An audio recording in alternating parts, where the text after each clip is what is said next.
play golf, do you not, Clark? Yes. You're a 13 handicap, remember that correctly? Would you like to be better? Yes. Would you come on up here and work with me a little bit? We want to talk about golf. Is that a good change of pace or not? Look, we're going to talk about not just golf, but sports in general, because what I'm going to talk about here is applicable not only in golf, but applicable in all the sports. Have a seat. Oh, here we're going to give you, we got to wire you up. Do you have a fear of public speaking, Clark? No. I didn't think so. I didn't think so. You can put it in the pocket if you want. That'll do it. Ah, okay. A 13 handicap, which means you shoot in the mid-80s approximately. Do I have that right? Mm-hmm. Okay. You play a lot of golf? Not really. Okay. About twice a week. Once a week. It's all perspective, isn't it? You know? All right. Are you capable of shooting in the 70s? Yes. No. How do you know that if you don't do it?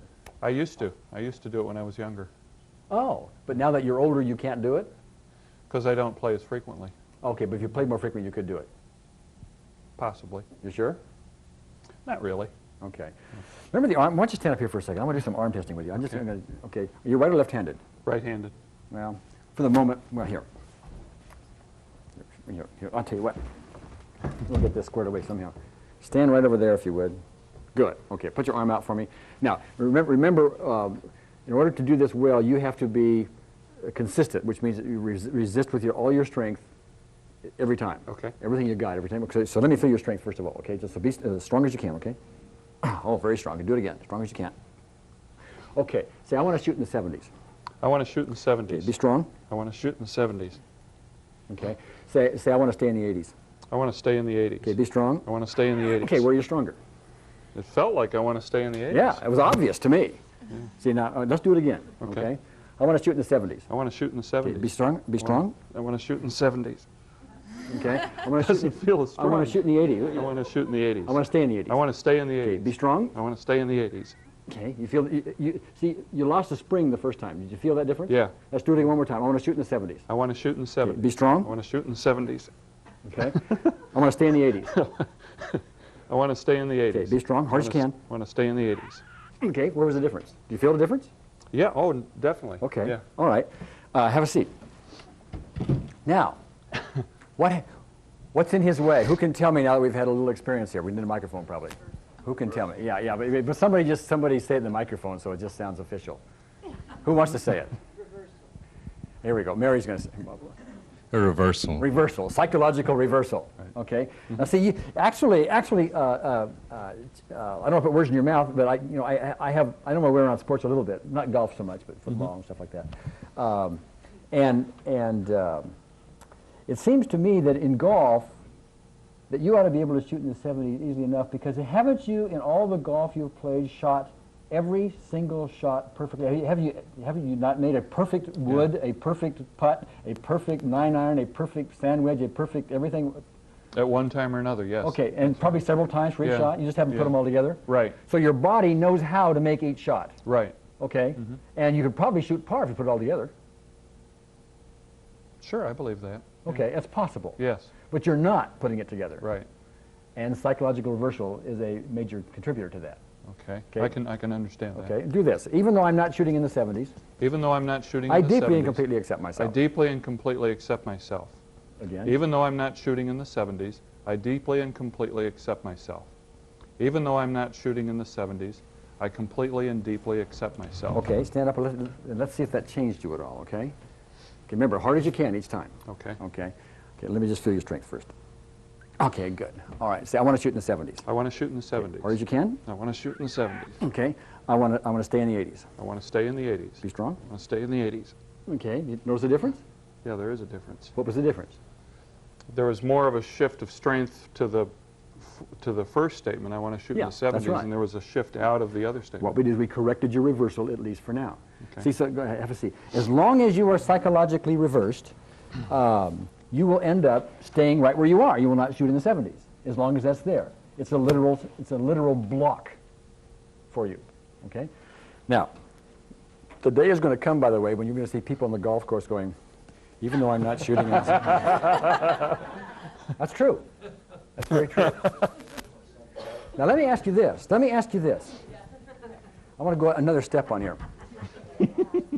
Have you ever noticed a time, and doesn't this not happen frequently, when you're about to address the ball, and you've got a shot to make, okay? And somehow or other you know that something's going on within you emotionally. Oh, yeah. That you know before you ever take that backswing that you're not going to pull this shot off. Yeah, no, I have felt that, you know, several times, and the thing is, you want to be able to control it. You know that you're set up wrong. You know that you're uncomfortable, and you know that your energy is this way and that way, and you can tell the difference, and you'd like to be able to control it, and you'd like to be able to be more consistent. Yeah, okay. Let me suggest what's happening.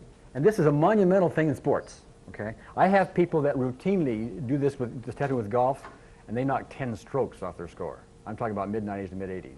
It's a little more aggressive to go from mid-80s to mid-70s, you know? Yeah. But no, but you get the idea of it, okay? Yeah. But tell me if you don't think this is correct. When you're having some kind of a negative emotion, that negative emotion ends up with some kind of tension in your muscles. Sure. True? Okay, Sure, I mean, yeah. that's almost obvious, okay?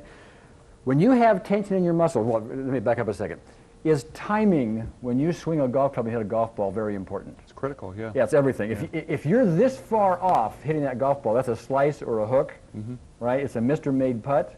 It's in the sand trap or not in the sand trap, correct? Yes. I mean, it's that little bit, or hitting it a little bit, just a nanosecond earlier or a nanosecond too late or something like that, any of that, and you don't get that nice straight. You've got to be just right, just perfect, right? If you have tension in your muscles as a result of some kind of negative thinking, does that not show up in your timing and hence in your shot Yes. and hence in your score?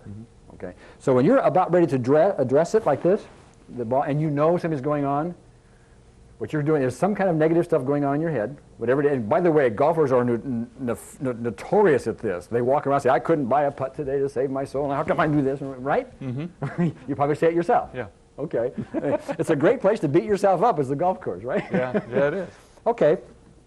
What do you suppose would happen if when you got to that point where you just knew that probably you weren't going to be able to pull this shot off? Usually what I do now, if I don't feel right, you know, you step back a couple of steps and you take a couple of deep breaths and you just say, okay, slow down, be consistent, and, you know, remember rhythm. You go through some sort of a little routine. You try to address the situation. You try to correct it.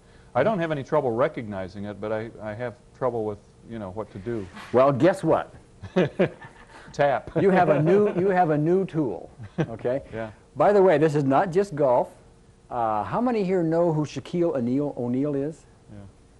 He's a rather well-known basketball player, great big guy, you know, plays center and all that. How does he do on the free throw line?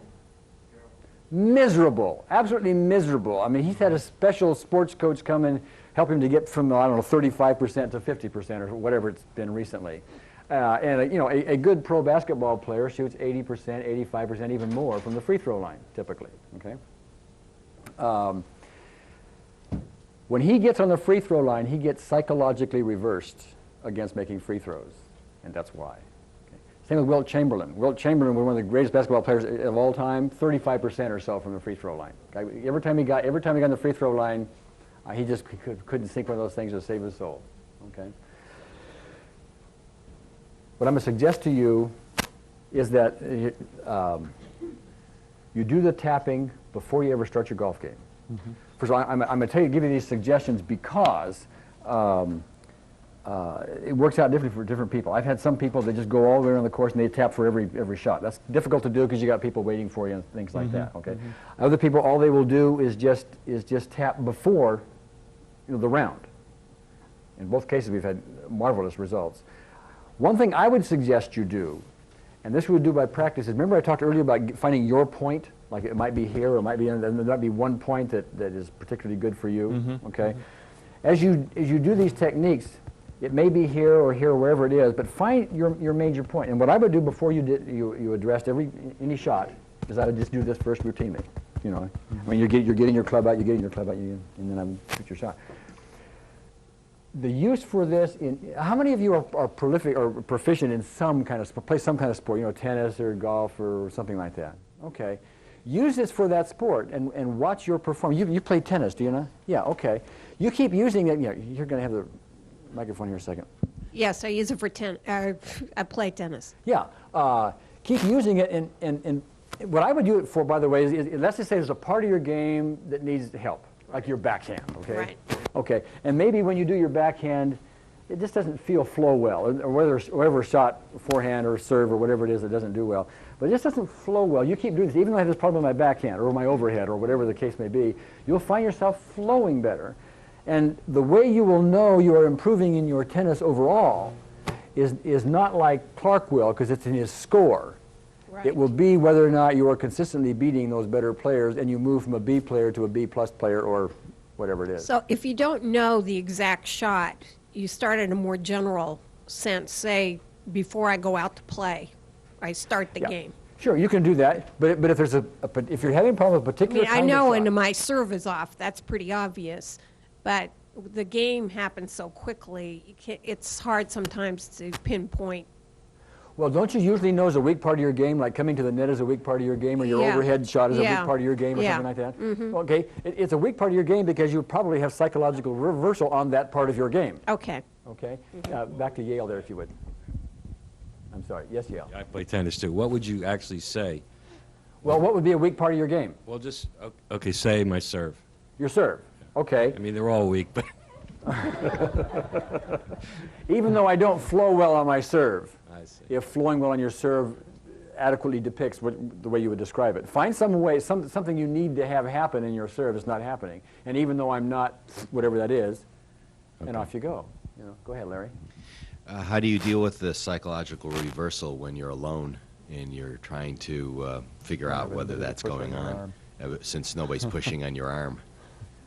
You just assume you're reversed, and you Just do it. and you just do the unreversal. Yeah, I'm showing the arm thing to give you evidence of this reversal, so you know about it. It gives you more visual and kinesthetic sense of that stuff is really there.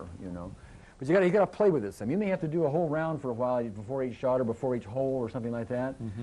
Maybe just once before the game. I mean, people have done it different ways and gotten results. So it's you just try it yourself and see what works. But chances are, you especially need to do the unreversal thing. Stand up here a second. I'm going to see if the reversal held or not. Okay. Unreversal held. Okay. Be strong. Let me feel your strength. Do it again. Be strong. One more time. Be strong. Okay. So I want to shoot in the 70s. I want to shoot in the 70s. Okay. Be strong. I want to shoot in the 70s. Okay. I want to stay in the 80s. I want to stay in the 80s. Okay, be strong. I want to stay in the 80s. Okay, I surprised you. I'll stay in the 80s. I want to stay in the 80s. Okay, be strong. Okay. You were weaker on be strong on stay in the 80s. I right? think, yeah. I mean, it was obvious to me. It wasn't obvious to you. Yeah. Well, let's Yeah. make sure. Let's make sure you get it. Okay. Okay. Be strong first. I just want to feel it. Be strong. Okay. I want to shoot in the 70s. I want to shoot in the 70s. Okay. Be strong. Okay. There's lots of spring in his arm when he does it. There's lots of spring. You notice that? Mm-hmm. The spring doesn't leave. Okay. I want to stay in. I want to shoot worse golf. I want to shoot worse golf. Okay. Be strong. Okay. You feel you lose the spring. Yeah. Okay, because Yeah. what you said was incongruent, and your energy started running the other direction. No, I very polarity definitely changed. feel. I very definitely feel the differences. Yeah. Okay. See now what's happened is that unreversal technique has now held at least this long. Mm-hmm. I don't know how long it's going to hold. I never know. I mean, it comes and goes and comes and goes and comes and goes. But if you're staying in the 80s and not hitting the 70s, and you know you could be in the 70s, psychological reversal is a major player in all that. Eric, you mind coming up for a second? I want to try something out, okay? Surprised you, didn't I? Are you all right with it? Yeah. Okay, good. Here, let me just put you on here, okay? I'm just suspicioning, just from what limited conversation we've had, we might have some psychological reversal that is an issue for you, and you don't know it, and I don't know it. We're just going to try something, okay? All right? Now, you said you get some emotions when you trade in options, right? And golf. And golf. Okay, well, I just want to zero in on golf for the moment, okay? Or, excuse me, on trading in your options, okay? And we're going to do some of this arm testing. Are you right-handed? Yes. Okay, would you stick your right arm out for me? Is it okay for me to push on this arm? There's no physical thing wrong, okay?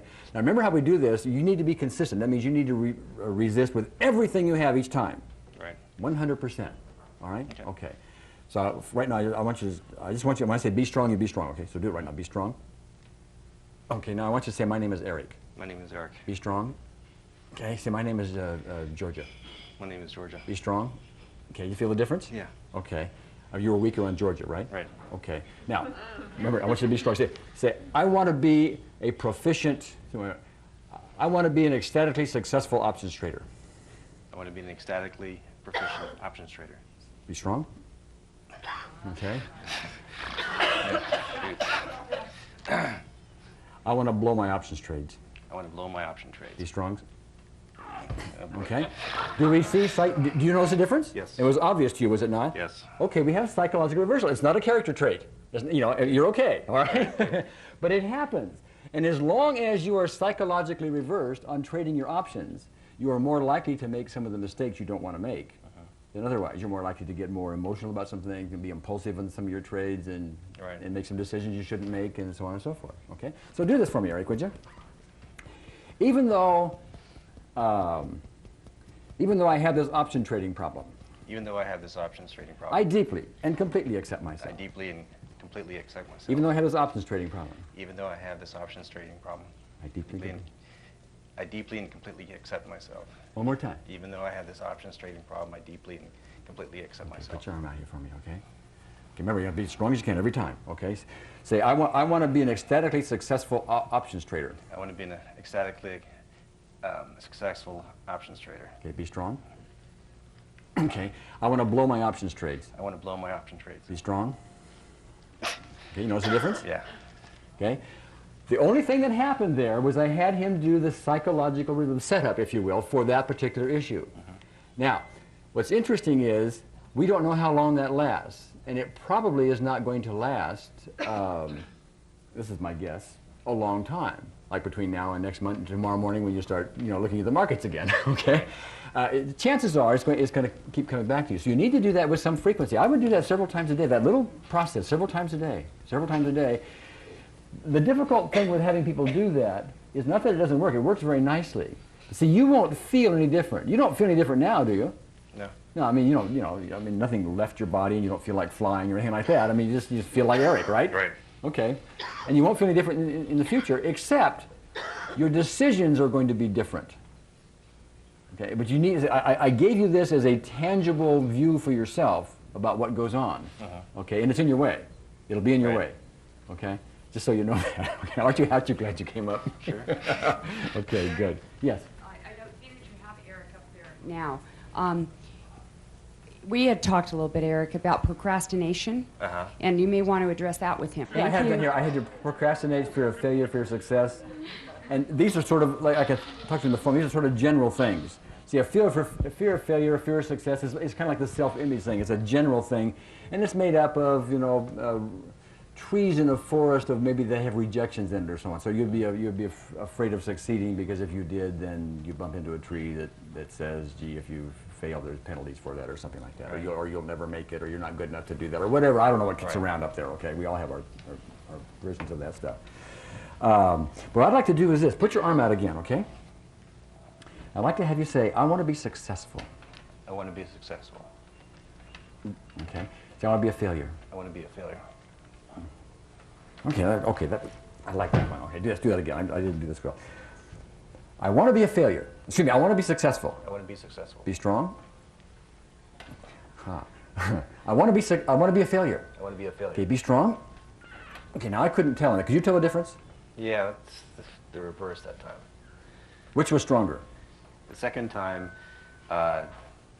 being a failure. Was it a little stronger? Yeah. I would have guessed that, but it was a little more subtle for me. Right. I couldn't. Maybe I'd have you stand up to do that because you're sitting down the stairs. Stand up again, would you? Okay. Let's do that again. Okay. I want to be a success. I want to be a success. Okay, be strong. Okay, I want to be a failure. I want to be a failure. Be strong. Okay, no, indeed, you reversed on that, okay? Now, that's a very general thing. I want you to do something else for me, okay?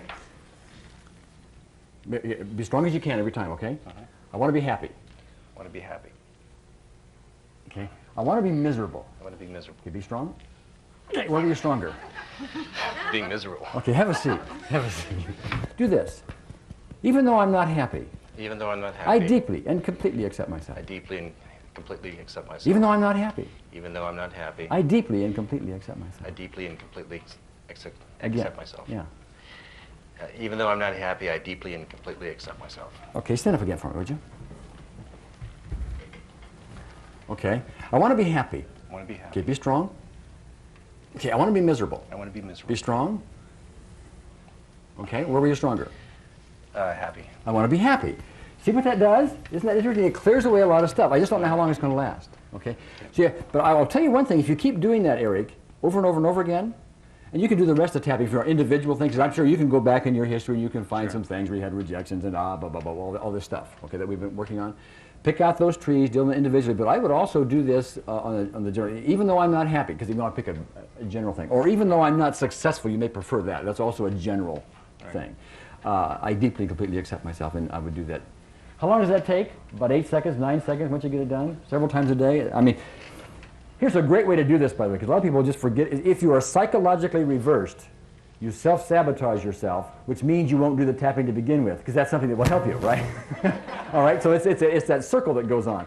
So a good way to do this, and it's something that I've taught people to do, and I do myself with frequency when I want to do something consistently throughout a day, is I will make a habit of something. Like every day before I eat, I will do it. When I get up in the morning, I will do it. I make it a habit. I kind of link it to these things. Every time you go through a door, if you link it that way, you can do it. Every time you use the bathroom, you can do it. Which is actually a great one because you have nothing else to do. It's dead time, is it not? Right? So you might as well. And that happens a few times a day, and it also spreads it out throughout the day, including when you get up in the middle of the night. You know, can you imagine? Anyway, can we give Eric a hand? Thanks, Eric. You want to tell them what the issue is, David? Well, fear of talking in front of people. And how do you feel right at the moment?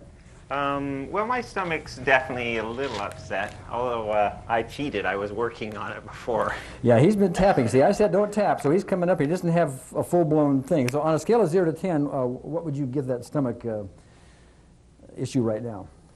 Oh, I could create it to be, I'd say probably a 5. Well, you could create it to be that. What is it? You're speaking in front of people now. Say, hello, everybody. Yeah, no, it's a 5. It's a 5 right now, okay?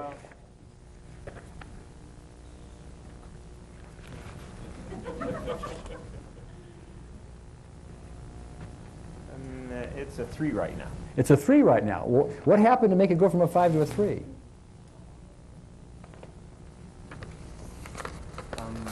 I want you to read this to him. All right, wait a minute. What happens to your number? Still a 3? I'm sorry. No, it went up to a 4. Your mic is off.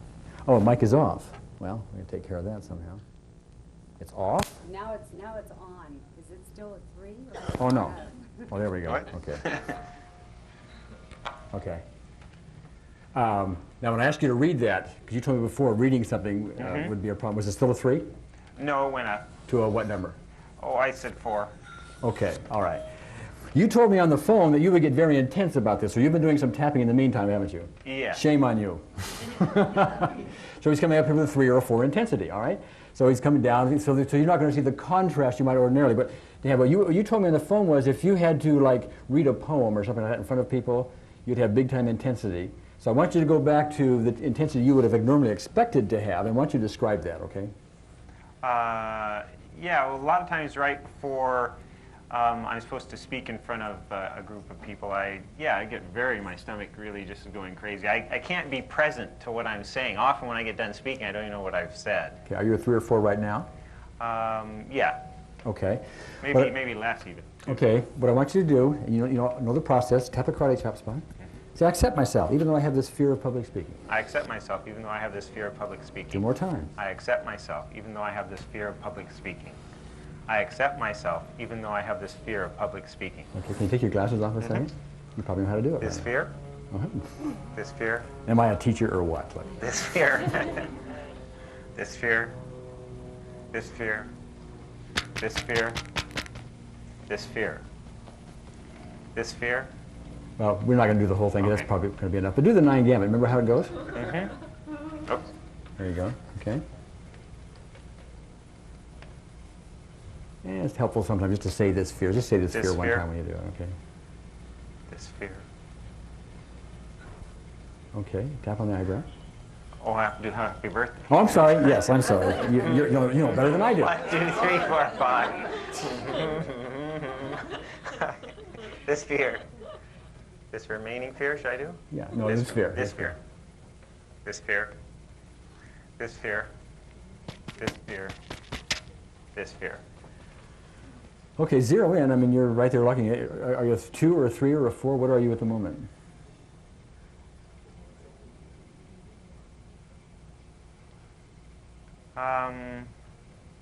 Oh, 1. Everybody with me, would you say good morning, David? Good morning, David. How's that? Well, that's nice. You're a 1. Yeah, I'm a 1. Okay, I want to get him to 0. We're going to do one quick little round, okay? Tap the karate chop spot. Okay. Even though I still have some of this fear left. Even though I have some of this fear left. Even though I still have some of this fear left. Even though I still have some of this fear I left. deeply and completely accept myself. I deeply and completely accept myself. Again. Even though I have some of this fear left, I deeply and completely accept Even though I myself. still have some of this fear left. Even though I have some of this fear left, I deeply and completely accept myself. Okay.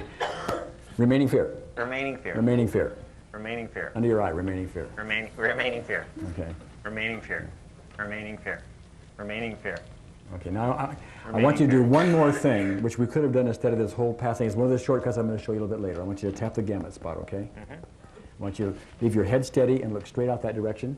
Now put your eyes straight down to the ground, but leave your head steady, okay? Hard down floor. Okay, now over 6 seconds, I want you to gradually raise them. Follow my finger. So going up to the ceiling and say, remaining fear. Remaining fear. Remaining fear. Remaining fear. Okay, stop right there. All right, now, are you still a 1?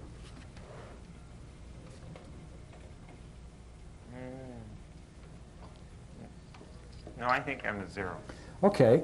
Well, one of the things you really didn't like to do is to have to perform. So we're kind of talking now. You're not really performing, are you? Right. So you might have a little performance fear, okay? I'd like to have you read this to the people. And by the way, what I'd like to have you do is start reading it, but this is what is very important. If you read this and start to get any intensity, a 2, 3, whatever it is, you let me know instantly. And you will not stop reading. I mean, keep reading as long as you're a 0, but if you get anything above that, I want to know right away, okay? Okay, just go ahead and read that. How are you right now before you start? Well, actually, even as you were going to pass it to me, I noticed my stomach get a little sensation. Oh, okay. So now we're going to, we have a little perform. Okay. Give me a number for that. I would say a 2. A 2. All right. I'm going to use this other little shortcut for a second. Okay, tap right there. Okay. And just say, put your eyes, wait a minute. Yeah. Put your eyes down the ground. And as we think about the performance fear, 6 seconds, okay? Okay.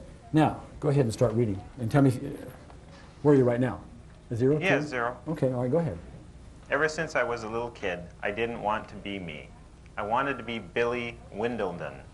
And Billy Windledon didn't even like me. I walked like he walked.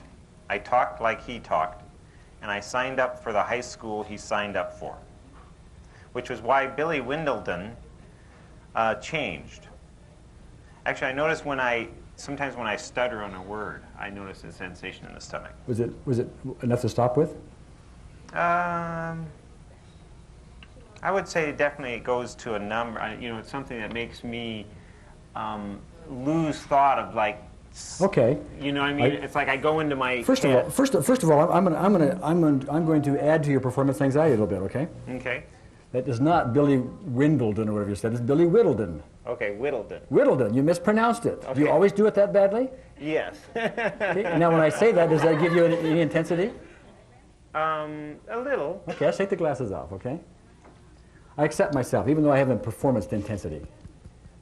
Oh, I accept myself even though I have a performance intensity. I accept myself even though I have this performance intensity. I accept myself even though I have this I performance accept myself even though I'm about to perform again. I accept myself even though I'm about to perform again. Performance anxiety. Performance anxiety. Performance anxiety. Performance Under anxiety. your eye, performance anxiety. Performance anxiety. Performance anxiety. Performance anxiety. Keep going. Performance anxiety. Performance anxiety. Performance anxiety. Okay. Now, what I want you to do is start with that second paragraph, which is why Billy Whittleton, and do it right, okay? Okay. Billy Whittleton changed, and then tell me if you're getting any intensity.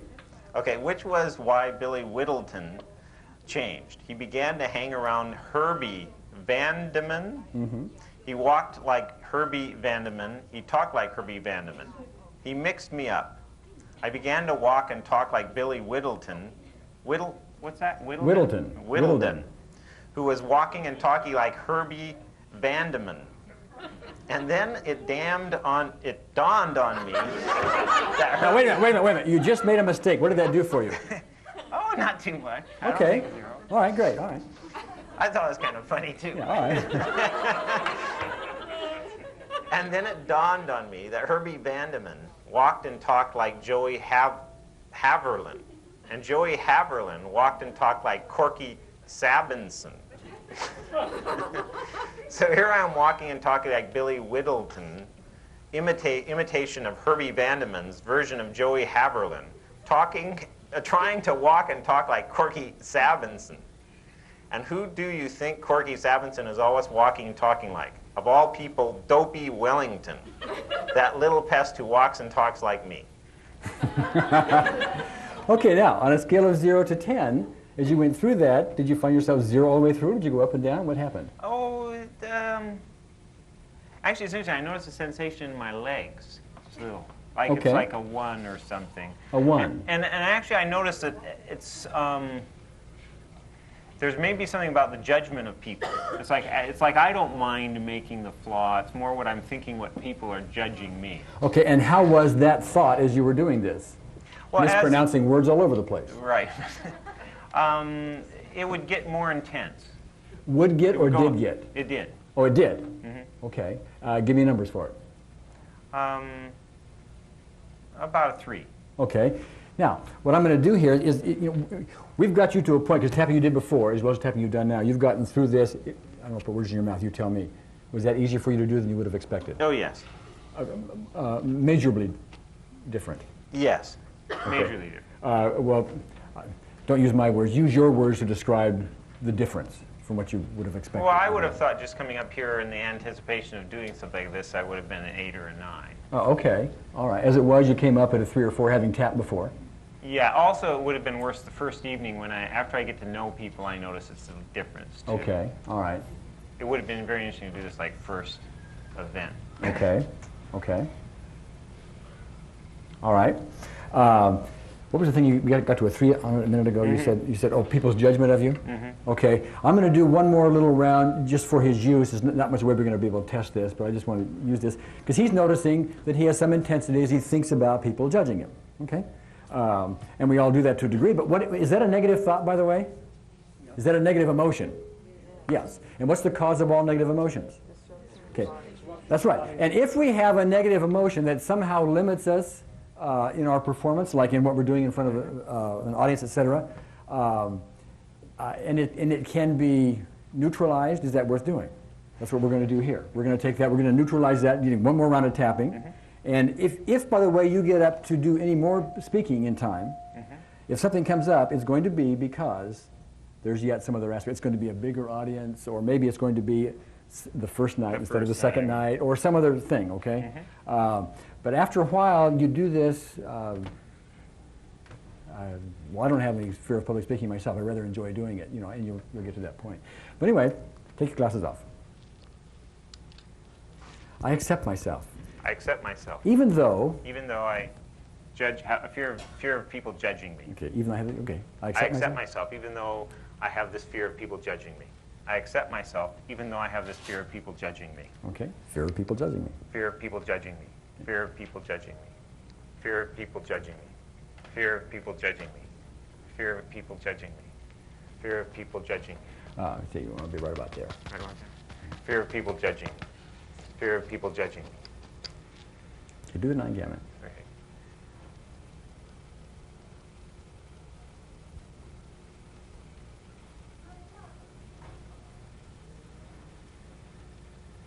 You might just say fear of people judging me once. Fear of people judging me. That's not really necessary. It's just 1, something to add 2, to it. 3, 4, 5. Fear of people judging me. Fear of people judging me. Fear of people judging me. Fear of people judging me. Go boo. Fear of people judging me. Go boo. Fear of people judging me. Boo. Fear of people judging me. Now, how did that feel when they went boo? Well, it's kind of funny. Well, we know it was kind of a joke, but nonetheless, if you really have a fear of people judging you, even though it's a joke, a boo will get to you, typically. Yeah. Did it I'd get- say it went to a 1. Went to a 1, okay. Little aspects, et cetera, but we've made some headway. Now, you know what to do. See, we can go up here and I can take all the little aspects and we can get him all the way down to 0 for everything, but I'm not going to do it because I want to go from issue to issue to issue to issue. But you know where to go from here. Okay, good. You're a public speaker, aren't you? Yes, Can I'm you say hello to everybody, please? hello, On a everybody. scale of 0 to 10, how is that? Say, my That's name is very Billy Whittleton. My name is Billy Whittleton. And Dopey And Wellington. I know Dopey Wellington. How's that feel? Feels good. Okay. I see consistently with back problems. We see this just with great consistency, even with people who have known damage to their backs, that the back pain dramatically reduces, if not disappears, with these techniques. Okay. However, you have a problem. Actually, you'd like to exercise, you just don't do it. What is that a symptom of? Who could tell me? Resistance, yes, but what's the other term? Procrastination, what's the other term? Psychological reversal, that's right. Can you stand up for me? We've done this before, but I'd just like to demonstrate it, could I? Okay, you want to put your arm out. Okay. Now, be strong, so I'm going to test it, okay? Be strong. Okay, so I want my back to get better. I want my back to get better. Wait a minute. See, I want to exercise more, I'm sorry. I want to exercise. I want to exercise prolifically. I want to exercise prolifically. Be strong. Okay. I want to be a couch potato, never exercise at all. I want to be a couch potato and never exercise Okay. at all. Be strong. Where were you stronger? The couch potato. The couch potato. Do we have reversal? Okay, we do. All right. Now, this is the interesting thing about procrastination and the general subject of motivation, by the way. People say, well, I'm just not motivated to do so and so and so and so. Well, the reality is what's happening is you have psychological reversal. You think about doing whatever it is, your system, your energy runs the wrong direction, you actually self-sabotage yourself, even though you know you like to do it, you do feel better, and all you go, oh, you can give me a list of reasons like this. Nonetheless, when it comes to doing it, actually doing it, do you now know why New Year's resolutions don't work? There's the greatest example you can have of psychological reversal. You want to do it consciously, whatever it is you want to change your life with a New Year's resolution, but how long does it last, folks? Not very long, because you will self-sabotage it in not very long. So that's what you're going to do, okay? So anyway, let's give this a little tap here, okay? Even though I don't want to exercise. Even though I don't want to exercise. I deeply and completely accept myself. Even though I don't want to exercise, I deeply and completely accept myself. Even though I don't want to exercise, I deeply and completely accept myself. Okay, put your arm out for me. Okay. I want to exercise prolifically. I want to exercise prolifically. Okay, be strong. Okay, I want to be a couch potato and never exercise at all. I want to be a couch potato and never exercise at all. Okay, be strong. You know what's the difference? A little bit, yeah. Do you notice it or not? Yes. I mean, it was clear to me. Yes. Okay, well, what was the difference? I'm more strong. I want to exercise more. Okay, and all we did was this thing here, right? Okay, I want to try it again, okay? I want to exercise prolifically. I want to exercise prolifically. Okay, be strong. I don't want to exercise. I want to be a couch potato and not exercise at all. Okay, be strong. Okay. See, his psychological reversal is still holding. It's still holding. See, I don't know how long it's going to hold. My guess is we stay here for a while and it'll probably shift because it comes in and out and in and out, but chances are it's there. The reason I say that is because we had this example of the across-the-board or massive reversal. I wonder if that's still there. I want to test it. Can we? Okay. First of all, put your hand on your head, this other hand, your head like that, and put it out here. And I just want you to remember, always be as strong as you possibly can. Be consistent. Okay, be strong. Okay, turn it the other way. Be strong. Okay. Do you notice? Did you notice? Yes. Okay, now we need a microphone for somebody to respond. I want to know what you noticed. I know this is repetition, but I want to know what you're getting out of this. What happened here? Who can tell me? Who wants to even guess? Yeah, go ahead, Grace. He was strong the wrong way. He was strong when his hand was upside down, and it should have been the other way. Yes, and that is a symptom of what Dr. Callahan calls massive reversal, or reversal across the board. And chances are, in your life, what you'll do is you may have a lot of goals and things. Maybe you don't even have goals, but whenever you do want to go someplace, you'll find yourself self-sabotaging yourself. Is that correct? Mm-hmm. You do it consistently? Yep. In business? Yep. Relationships? Mm-hmm. Health practices? Mm-hmm. Okay. It's not a character flaw. I'm massive. You're massive, okay. And you're awesome, too, okay? All right. Now, there's a couple of things that cause that. One is just generally speaking some negative thinking is going on, okay? And for that, I have to give you a commercial. You need our How to Drive Your Own Bus seminar, okay? Because that's what that's all about. But the other part of it, you could have toxins involved that keep you reversed consistently. That could be a case with you. We're not going to be able to sit here and tap and all of a sudden have you run out of here and exercise because psychological reversal is in your way. Now, I have discussed this kind of thing with other people. Who could tell me what you would do, knowing what you know, what you would tell Michael to do in order to assist him long term? Who has a guess? Anybody? Go ahead, Gerald.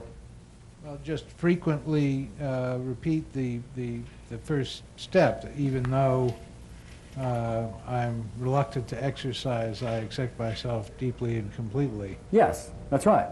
And do that several times a day. And what might be examples of times to do that, Gerald? You first get up in the morning, after you get out of a shower, just before you sit down for lunch, at your coffee break, some habitual times. Yeah. And I happen to like using the bathroom. Yeah, that's a good one. You know, every time you get in the car, that kind of stuff. These are things you do in and out throughout the day, okay? And do it consistently through the day, okay? See, what I'm hoping to, we did it outside of, on stage, what I'm hoping to illustrate for you is so that you know what's stopping you. And it is not something wrong with Michael. It's psychological reversal that's going on in your system. And when you have certain thoughts, bingo, the polarity turns upside down. Mm-hmm. But you're going to need to train your system so that the electricity runs the correct direction. And when you do that, you're going to find your attitude is going to start changing. And your view of things will start changing because you will not be bringing up a bunch of negative stuff as you bump into negative trees. Does that make sense to you? Yeah.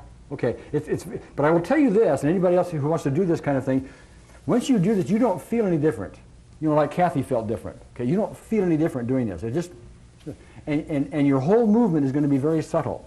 And so the real thing you need to do is to keep doing it.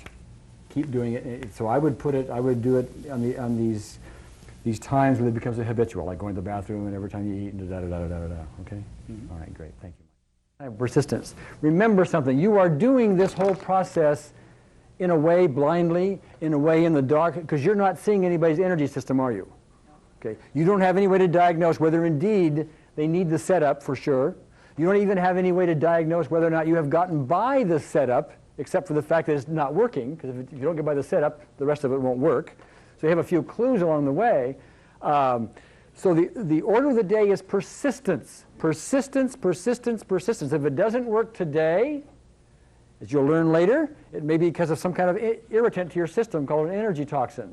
Tomorrow, at a different time of the day, you'll be in a different room, you'll have had a different diet in the meantime, et cetera, and whatever may have been irritating, it will be out of the way.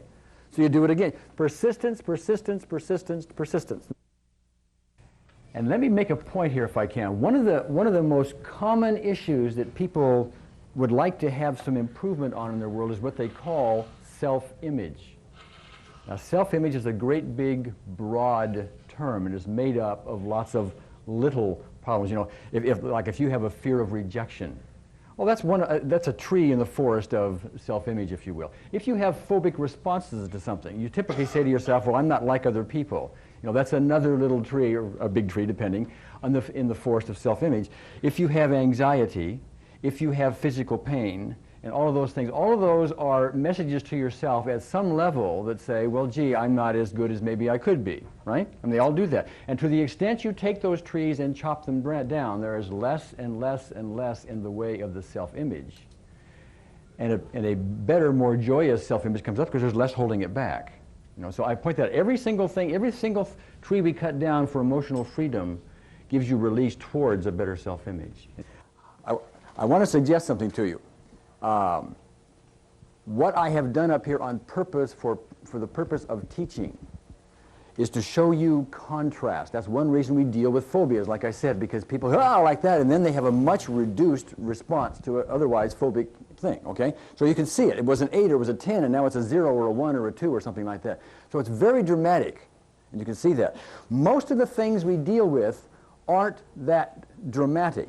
I mean, we can sit there and think about things and we kind of get bothered by them and so on, but it's not like a phobic response, or it's not like the prime traumatic memory we may have or something like that. There's just lots of these other things. There is a great deal of, let me go back a second.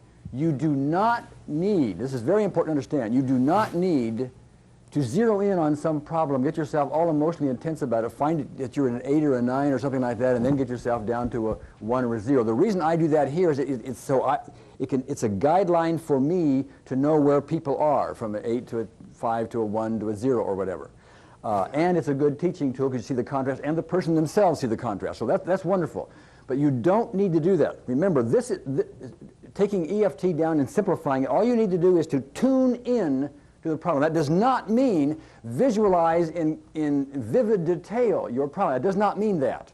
It means tune in. That's why we have the reminder phrase. You know, this problem, this pain, this whatever it is. That's why we have the reminder phrase, because that is having your system just tune into the problem. And once you've tuned into it and you start doing the tapping, any energy disruptions that go on are being addressed by that and straightened out. You don't have to start with some 8. All you have to do is tune into it. Now, that doesn't mean there won't be some aspects come up, et cetera, but I want to show you a very simplified way of doing it, something everybody in this room should do every single day. Okay? And that is to get up in the morning and take any issue, whether it's a specific one or not, even a general issue like I feel inadequate, okay, something like that, or to even be a little bit more specific, this problem with cold calling, okay, or you know, my health problem, my fibromyalgia would be an example, or my whatever you have.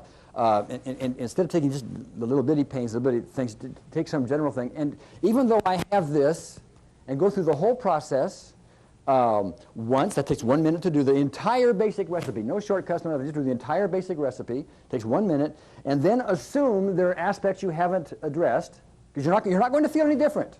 You probably feel no different whatsoever that you will notice at the moment. And then assume you have, you need to do 2 more rounds, and subsequent rounds are done with, even though I still have some of this, and then you have remaining, you should do that. Do 2 of those rounds. That takes a total of 3 minutes for the fact that I feel inadequate, or for the fact, whatever it is that you want to deal with, okay? You are not probably going to feel any different at the moment, but you do that every day for a month or 2 or 3, and this is what's going to happen. I gave this metaphor yesterday, but I want to expand on it if I can. It's like you have this, we all have this forest with all these trees in it. Some trees are taller than other trees. They're bigger trees. So if you address it on some kind of a generalized basis, what your subconscious mind is going to do is going to pull up the most prolific tree. Even though you may not consciously know what that is, your subconscious mind is going to work for you. And it's going to take that highest tree, and it's going to maybe not chop it to the ground, it's going to chop it below the next highest tree, okay? It's like the toothache, stomach ache, and the whatever else I said. Yeah, headache, okay, that's your head, okay? And so maybe you have a tree this tall, and after you do this a few times, then that tree is this tall, but it's still not down, is it? But now you have trees here, so you're going to chop this one down to here, and then this one down to here. And after a while, you keep doing that day in and day out and day in and day out. Your trees, all the forest becomes shorter and shorter and shorter and shorter until there is no forest, at least in the area that you're dealing with. The problem with that isn't that it doesn't work. The problem is you won't notice it because it is so subtle. It will become routine to you. You will start to feel differently, but it's like, who was it yesterday? Where's Jeannie? Jeannie was leaning on the railing. I mean, you had the height concern, and now here you are leaning on the railing, and you didn't even realize it until you happened to notice that, okay? It was so routine to you. It was so normal. It's like it's always been that way. I mean, that was the sense of it, was it not? Okay. That's how it will be. So you're going to need to be an observer. You're going to need to notice, gee, something different. This morning, Pam was talking to me, and she was doing some work for some food stuff, and you went by the bakery, didn't want things. And you happened to notice that. Right? But normally it's very routine. Well, you don't need these things. I've got to tell you, that is also the power in it, but it's also the deception. It will deceive you because you will not know you're getting these kind of results, okay, unless you become an observer and start noticing. Somebody else will say to you 3 months from now or 6 months from now, gee, something's different about you. You may notice sometimes as you're in a conversation with somebody who you would normally get uptight, for example, you will notice that, gee, that was kind of easy. And you won't really know why unless you're an observer. Very important concept, okay? If you take nothing else out of this seminar, do that and do it daily. And your force will shrink. One of the more obvious things you can use this for, if you will think about it, is in the marriage relationship. Quite often people are married. they're in love at one level or another, but they're also aggravating each other no end at another level, typically, okay? I don't want to speak for your marriage, but I was married twice and I know about that. Okay. But think about this for a minute. If you'll pick out those things that aggravate you about your spouse or your significant other, or for that matter, anybody in the workplace or anybody else you have relationship with, and you'll tap, even though I am aggravated by da-da-da-da-da when they do this or whatever, and tap for that, and tap for the other things, you will find that your significant other or the other person you're in a relationship with is going to look a little differently to you. They will improve because you're not dwelling on what's wrong with them, and you're able more, instead of having aggravation to deal with, you're able more to see their beauty. Because see, when you get all the aggravations and the negative emotions out of your system, the natural propensity to have beauty arise and see beauty is there. That's the spiritual aspect of this. And we can, I think I have just taken relationships and relationship counseling to a whole new level, by the way. Instead of talking it out, et cetera, which is fine to do, but if you will reduce, eliminate the disruptions of the energy system regarding any aggravations, you have a platform from which you can build something that was harder to build before that. When you're working with someone that's like in a lot of pain or depression and they're on a lot of medication, does that affect this process? How does that affect it? Sometimes yes, and sometimes no. It's a bewilderment to me. The medications people take, could be considered toxic. In some levels, they are considered toxins. Mm-hmm. Do they bother the energy system? It depends on the person. I've had some people that are on all kinds of medication, have all kinds of stuff running in and out of their body, and their energy system works beautifully. Other people, for some reason, they don't have any of that going, and a friend of mine was named Ingrid. It took the longest time to get her any place on anything. It took a month or two. She had constipation, as I recall it, and her eyes would burn. She had headaches. They were consistent. It took her the longest time because she kept having these toxins and these reversals, etc. But after a while, we just kept with it persistently, and it basically all went away. So just keep trying then, I guess. You've got to be persistent, yeah. If you don't know how to diagnose, you must be persistent, okay? And persistence usually often will win. Yes, Mary, we need to... And when you talk about... Wait for the microphone. When you talk about persistence, with Ingrid's case, you're talking about a span of 6 months, 16 months? Oh, in her case, 2 or 3 months. Thank you. 2 or 3 months. It can take longer. We had a fellow, one of our Vietnam vets, had a constipation difficulty. And he had been taking Metamucil twice a day, for as long as he can remember, I think. I mean, it was a long time. And we not only to get over a lot of his emotional issues regarding the war, but he started tapping for the constipation. And I talked to him about 2 months later. He just kept doing it religiously. I want you to hear the apex problem coming up too, by the way. I said, Rich, how's the constipation? And he says, well, it's a lot better. I take Metamucil twice a month instead of twice a day. Not gone, but that's a major change. And he's had it since he was 17 years old. Remember that. And this is a fellow Vietnam vet, and he was in his 40s. Okay. Before Vietnam. Yeah, he had constipation before Vietnam. Okay. Now here's the apex thing. Then he says to me, I upped my jogging every day from 3 miles to 5 miles, and he gave that to me as a reason for it. Is that true? I don't know. But you see. And even though he had gotten over all kinds of emotional, I mean, he will go on and on and on, up and down 6 ways to Sunday about all the emotional relief that he got from EFT doing the tapping. And he'll tell you that all day long. He couldn't put it together with the constipation. And maybe the running did it. I don't know. I doubt it from my experience. Yeah, go ahead, Bio. Wait for the microphone. What would be the sequence you would give for degenerative disease? The same thing? What would you do? You would test first the person? No, you don't need to do that. You don't need to. I just showed you the test here just to let you know visually what psychological reversal is and why the setup is there. Right. As long as that is there, they're not going any place with EFT or anything else. Now, roughly 40% of the people that we deal with have PR, we use for shorthand term, in place. The other times they don't have it at all, and we're correcting it, and it doesn't need to be corrected, but see, it doesn't hurt anything, and it takes like 8 or 9 seconds to do it. So why not just throw it in and not bother with trying to diagnose it? Just throw it in and do it. Okay. That's what we're doing. That's what that 100% overhaul thing is we talk about, in this process. Right. That's our end run around diagnosis. We need the microphone for Sandia, please.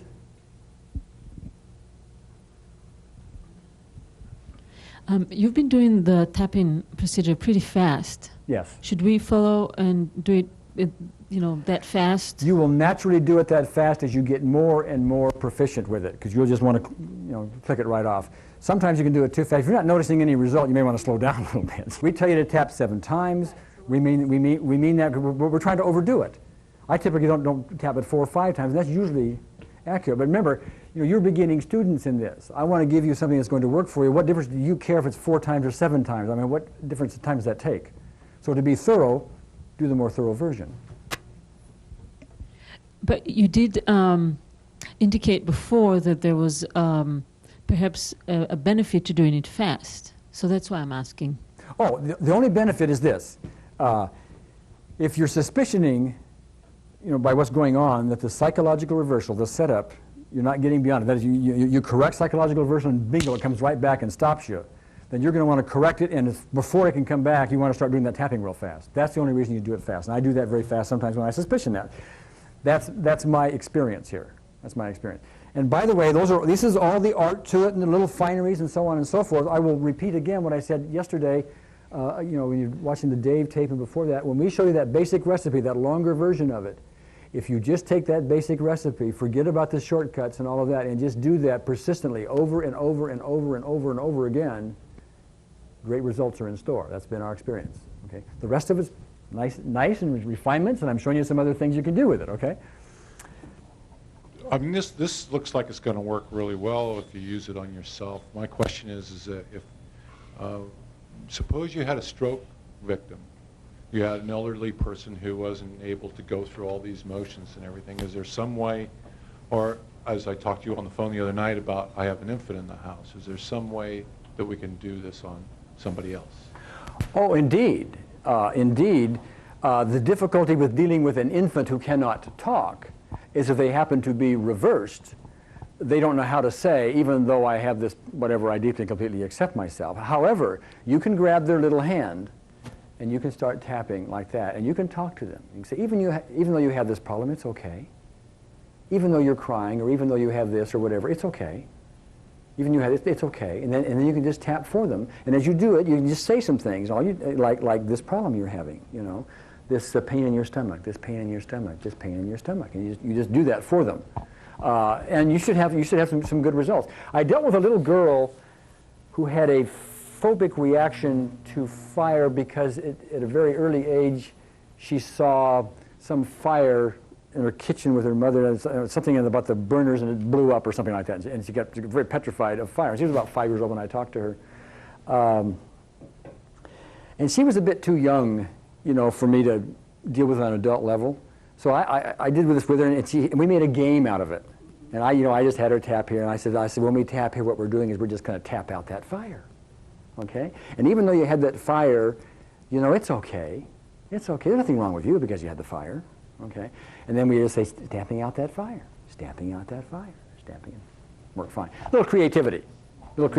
Remember, what you have to do is do the basic recipe while they are tuned into the problem. If you do the tuning in for them and the tapping for them, that's okay. Slightly technically better to have them do it, but usually if you can't do it, it'll usually work otherwise. Go ahead, Al. Let me say one more thing. That I don't know if I said it to this group or not, about a friend of mine that had a teenage daughter who had behavioral problems, and he actually just tapped her without saying anything, just said, just sit here for a minute and let me do this, and it was a total reverse. So he did it without needing to say anything or have the child tune into anything, because the girl was so upset anyway. Yeah. She really was tuned into it. Yeah, she's without automatically saying tuned words. in. Automatically tuned in, Yeah, is it better to be really close to the emotional situation to do this? Like, for example, he would know that he needs to go to the bathroom, so 2 minutes before he would do that, or someone has stomach pain sometimes, to wait until you get the pain and then do it, or can't sleep at night, and so you wait until you're woken up in the middle of the night and then you do it. You know what I'm saying? Yeah. Is it related to? Okay, and thank you for the question because it allows me to illustrate something. Remember, this is what is necessary. You do the basic recipe while you are tuned in to the problem. I'll use Patricia's example again. She was tuned into the height phobia, the ladder, et cetera, et cetera. She was tuned in even though there was no ladder around. And it worked in the real world. The reason for that is when she was tuned in, all aspects of that was in her thought process while we were doing the tapping. And as a result, there was nothing new when she came to the real world. Now, quite often we'll deal with somebody who's thinking about it. They're tuned into it, just thinking about it, and it's not really there at the moment. And not all aspects are in their thought. There's some other thing. Like some people will, they'll tap for snakes, but when they see a real snake, it's when the snake moves its head. That's a new aspect. They hadn't been thinking about that, okay? All right? Or when they see it move at all or slither, they were thinking of it beforehand as a picture of a snake. And now they see it move. That's a different aspect, see? So to the extent we get all the aspects when you're just thinking about it, bingo, we're done.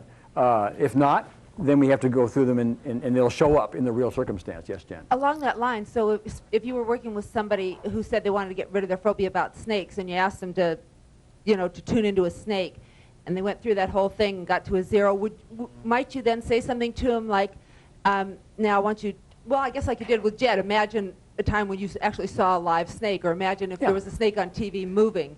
Yeah, and that's called testing it. That's, you'll have a diagram tomorrow called format. In fact, the format, how to apply EFT is in your manual. There's a whole format for that. But when those things happen, yeah, go ahead. I'm a little bit confused about the sore spot. Do you just rub the sore spot when you're having a hard time getting past the setup?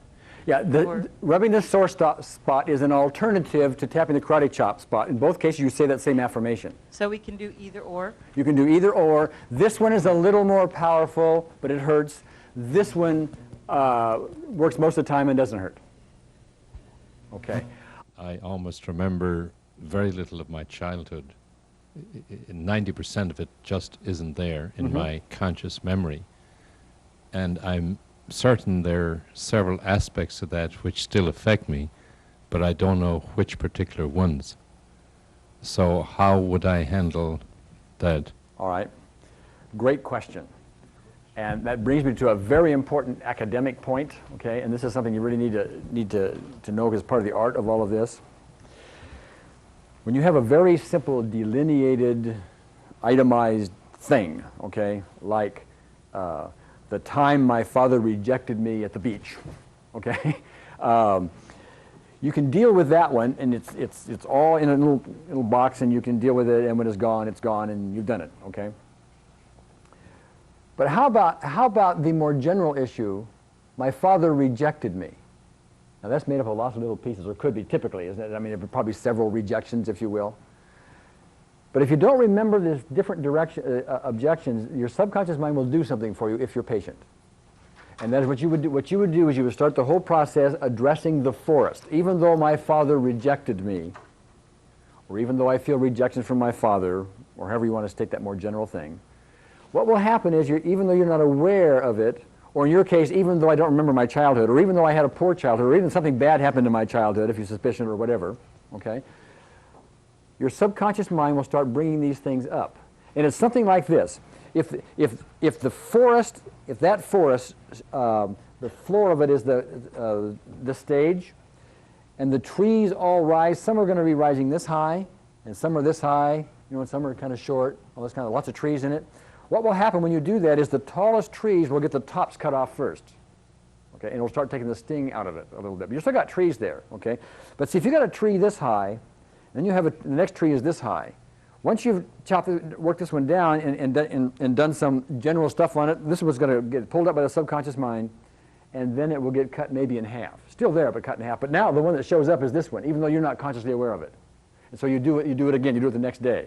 Okay, now this one's getting cut down to a certain degree, and then there's this other tree up here. Okay, and that one's getting cut down. Then the next highest tree, and so on. And after a while, you cut all the trees down, and you may even remember the childhood stuff. You may remember it.